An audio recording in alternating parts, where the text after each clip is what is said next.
দেখো তো রামসাদ তারা তোকে ডাকো সবগুলোকে ডাকে নিয়ে আসো। কেন? আমি অ্যাসিস্ট্যান্ট করে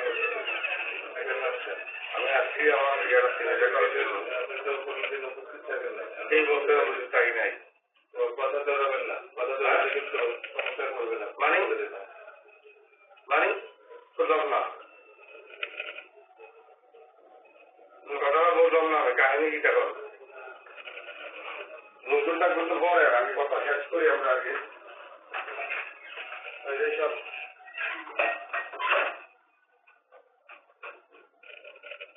কি করছে স্যার আপনার কথাটা প্রশ্ন হলো যে এখানে উপস্থিত না থাকলে সার্টিফিকেট দেওয়া যাবে না, এটাই কথা। আচ্ছা শেষ। কোন টাকায় দেয়া থাকুন শেষ। কোন টাকায় দেয়া থাকুন বুঝতে ছিলাম না খাতার মধ্যে শেষ। কোন টাকায় দেয়া থাকুন বুঝতে ছিলাম না খাতার মধ্যে সিগনেচার তো দিছে আমার ডিপার্টমেন্টের হেড আপনি সিগনেচার দিবেন না কেন? না না সেটা না, ডিপার্টমেন্টের হেড দিলে যে আমি দিয়ে দেবো তা না, বুঝতে ছিলাম না খাতার মধ্যে সিগনেচার তো দিছে আমার ডিপার্টমেন্টের হেড আপনি সিগনেচার দিবেন না কেন? না না সেটা না, ডিপার্টমেন্টের হেড দিলে যে আমি দিয়ে দেবো তা না, আমাকে ডাকে নিয়ে এসে বলা হয়েছে। কারে বলা হয়েছে?